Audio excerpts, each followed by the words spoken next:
Our correspondent Andrew Plant joins us now from outside the Ecuadorian Embassy in central London. We've been waiting quite some time. Any idea of when he's due to appear, Andrew? The latest we're hearing here is that it should be in the next 10 to 15 minutes or so. Things do seem to have been running fairly late here this morning. I can tell you there is standing room only here.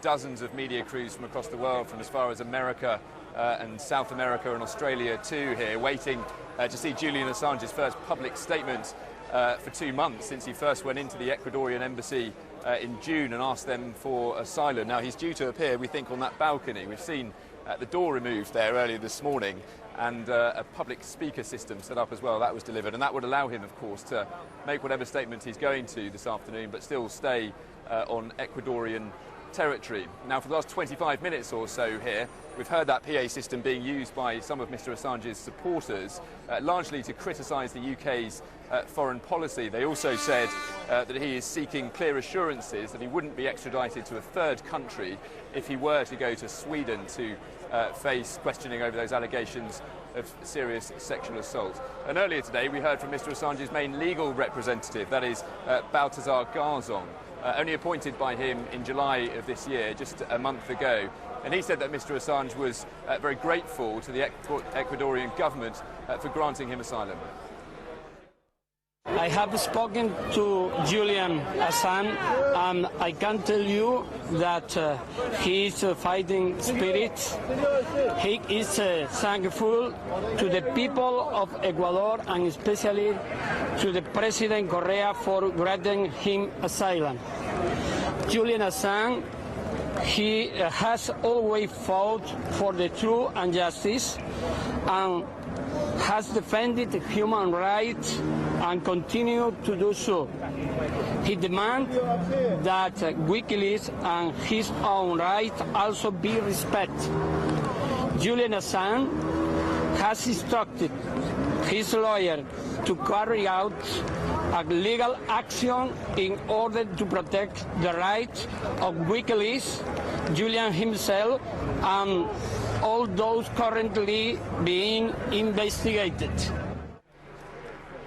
Now, something that's been talked about in great deal here this morning is what the Ecuadorians perceived as the UK's threat to go into the Ecuadorian embassy, effectively, to rescind its diplomatic status, the diplomatic status of the building, if you like, go in there and take Mr Assange out. The UK government clarified that and said they have absolutely no intention of doing that, but that was just a law that they were making the Ecuadorian government aware of. However, we did see scenes yesterday, some pictures coming from Ecuador where I think people were feeling fairly passionate. Some pictures of people jumping on the Union flag there. That has been their reaction, although the UK government making it very clear that is not their intention. So that really leaves Mr Assange with only two options, and so far nothing really has changed. He can either stay put in the Ecuadorian embassy, where he is effectively safe from extradition to Sweden, but of course there is nowhere for him to go, except there has been speculation about ways he may get out of the country to Ecuador. I don't think any of them are particularly realistic, so his option would be then to stay there effectively